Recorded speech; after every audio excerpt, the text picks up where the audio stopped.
Sat now, and I'm very glad to see you this evening. It's evening where I am. I hope you're having a good time. And let's explore Kundalini. I don't know if any of you knows what Kundalini is. I know a lot of people out there talk about Kundalini as a life force, but actually Kundalini is not a life force. Life force is prana. Prana is what we breathe in with oxygen, and so without the oxygen we cannot live past 1 minute, maybe if you're lucky 3 minutes. And so Kundalini is not living force. Kundalini is something, this energy, this primal force, which gives you potential, life's potential, which gives you creativity. It's a feminine aspect, Shakti, which has this nurturing energy to it, and also it has this creative force within it. So it's like that force without which universe couldn't have been so abundant in its creation, right?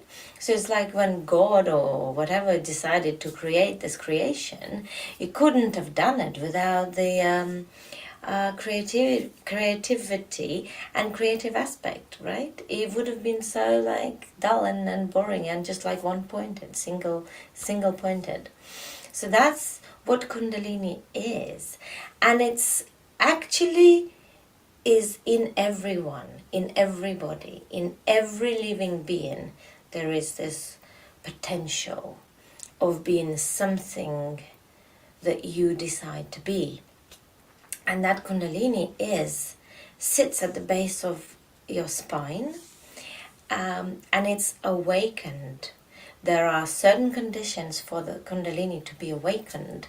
And yes, you probably heard about this Kundalini awakenings that like really like a blast from the past or from the future, so to speak. But actually, this does happen, and it is true, but it happens very rarely. And it could have some dramatic effect on the person to whom it happens, because that kind of very rapid and very surprising effect of it, could have some bad effects on the psyche. Psyche could be like, whoa, I'm not ready for this. And so Kundalini, which I would like to talk to you about, is more, the practice of Kundalini, the practice which awakens your Kundalini in safe mode. So it's very safe, it's very gentle, it's very, we able to integrate it, in short period of times, and so it's not as dramatic, and it's allows us to carry on our daily activity, to carry on being a human living in the material world, like going to work, earning money, and having a family, raising children, having a partner, going out with friends. It does not require this Kundalini rising or Kundalini awakening does not require you changing your life like this, just because you became awake or because you became aware. Okay, and so this energy, which we are, everybody has access to this, and this energy can be raised through all the chakras, all our energy centers to the higher centers, so we can begin to relate to the infinity which we are part of and which is part of us.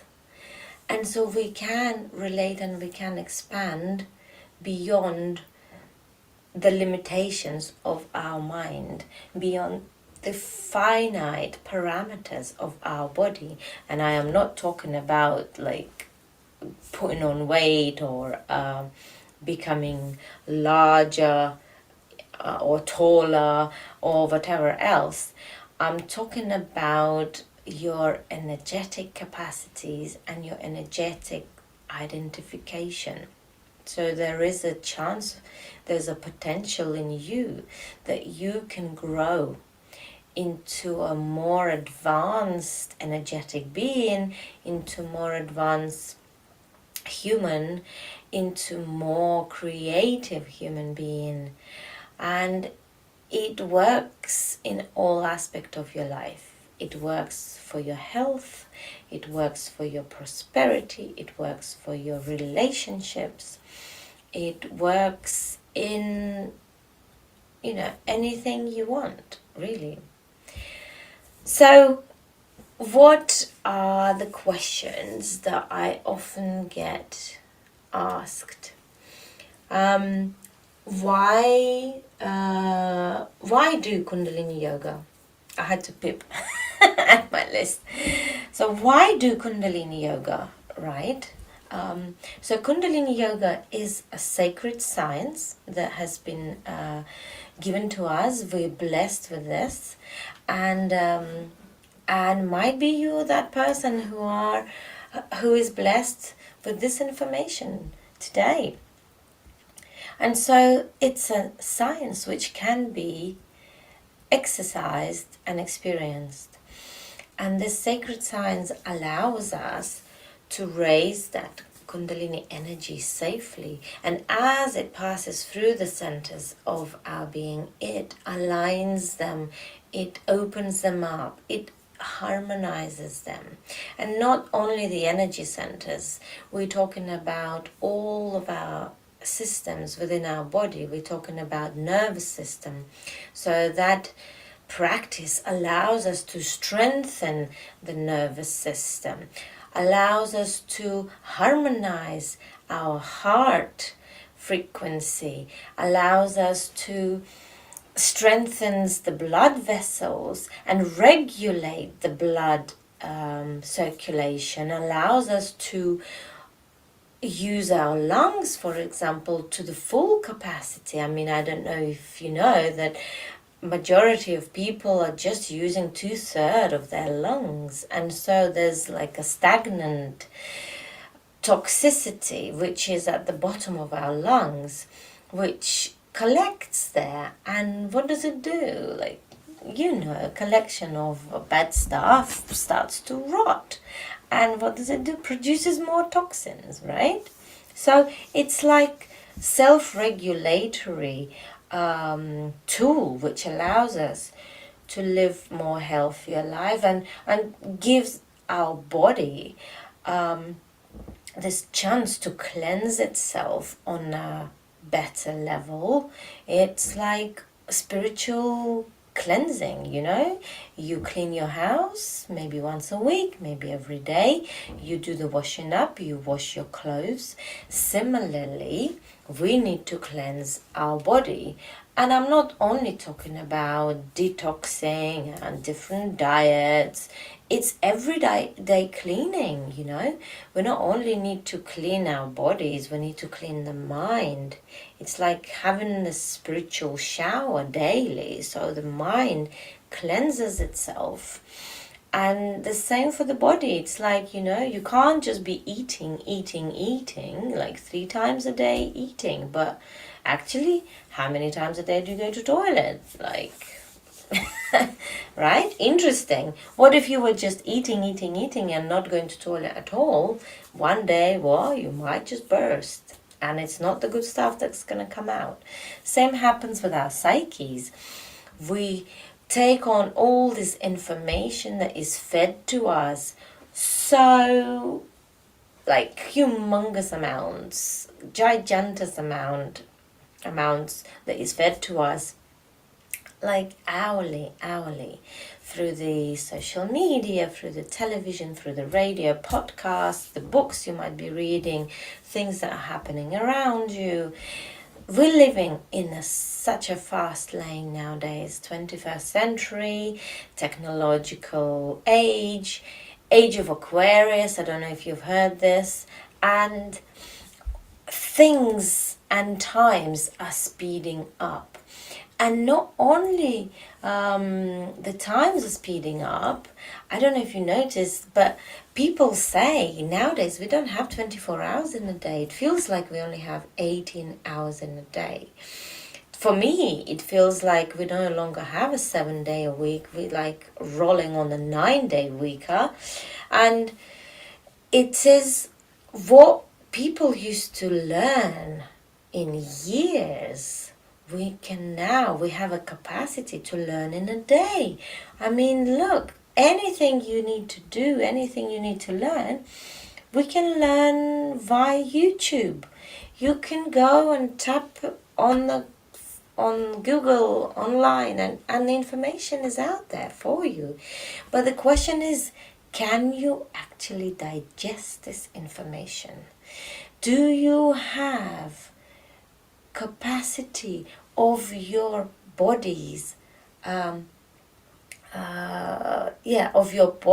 ability to digest the information at the fullest? Or is it just the 10% that you're using, or maybe 30%, maybe 50% if you're lucky? So we are so dumbed down and polluted with all the information we have to deal with. We don't get opportunities. We don't have the clarity of how to use our bodies properly, and sometimes we just don't have the knowledge how to.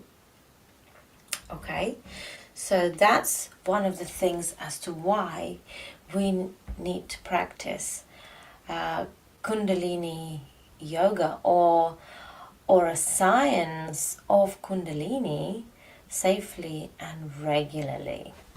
Right, what's the next topic? Why they call it creative power or divine feminine, I think I've explained it a little bit. So it's that aspect of Shakti, right? It's a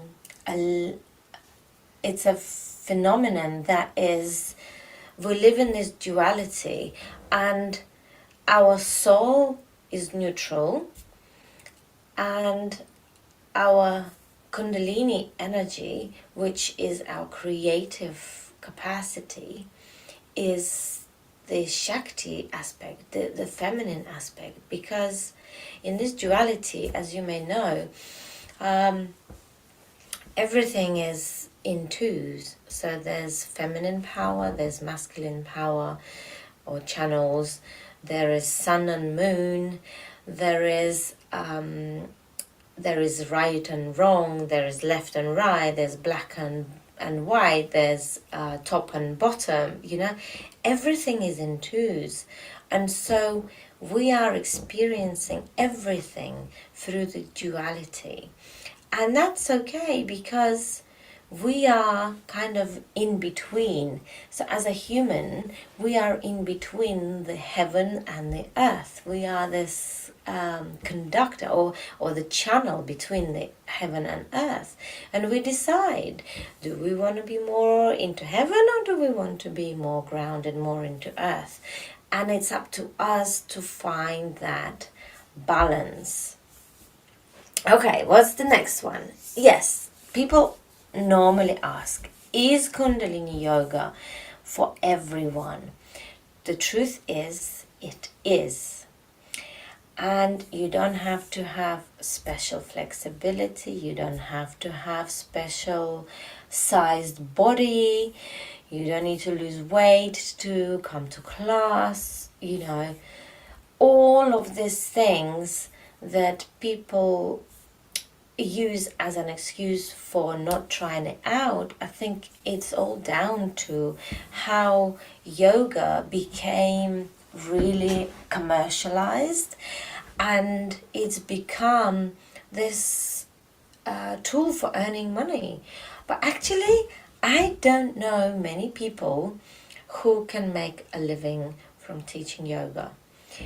Okay, it takes a very, very long time and a lot of effort, and truth to be told, teaching yoga or giving that information out, actually it doesn't come from the root of consumerism. It comes from the root which yoga is, and yoga translates as a yoke or to unite. It comes from the oneness, right? We are one with each other. On some level, we are one part of this universe. We are experiencing this life as a oneness, as a connection with everyone that there is, with everyone around us, and with everything that there is. And so yoga primarily is about connection. They say connection between the body and the soul, and between the body and the mind, and between the soul and the mind. Everything is connected. I often give this example about mothers and how mothers are connected to their children, especially if they carried these children in their womb and gave birth to them. The mother knows when the child is about to wake up, before the child wakes up. It's that connection. It's that intuitive knowing about things, and listening deeply to that knowing, and trusting that knowing, and embodying that relationship with your soul, with your body, with people in your neighborhood, with the land, with plants, with animals, with everything that there is. So Kundalini Yoga is definitely for everyone. However, as everything, it does take an effort. It does take perseverance and commitment. Without commitment to try things out, we can't really last. So that's the first step. Commitment is the first step. Okay, so just to quickly recap, if you can't sit on the floor and practice yoga on the floor, you can sit in a chair. You can even just stand up and practice. As long as you keep your spine straight, it will work. In fact, I have a lovely student who always says that she is loving coming to Kundalini Yoga class because she can cheat. And so it means that even if you don't do the postures correctly, even if you are not breathing correctly, something in you will work to a certain degree, and you will benefit from this practice. So I encourage you all to try it at least for 3 times and then really feel whether it is for you or it isn't. And if you want to find out about the classes or workshops, do sign up to the newsletter, send me a message. I will put some more information under this video, but I think I've spoken for long enough this time round. I'm gonna keep it short and sweet, and I'm gonna cover other questions like what is Kundalini Yoga and what makes it work, and why they call it a legal high. Sorry, I had to look into my list. So I'll cover these other 2 topics next time. And if you want to send me a particular question, please do. You can just leave a comment under this video. And just quickly want to remind you that on 2nd of November we have our beautiful early bird offer for the training that we're starting on the 9th of February. And this early bird offer is only going to last for 1 week. And yeah, so look out for that. And thank you so much for listening. I am delighted that I could be of service to you and hope to see you very soon. Sat Nam.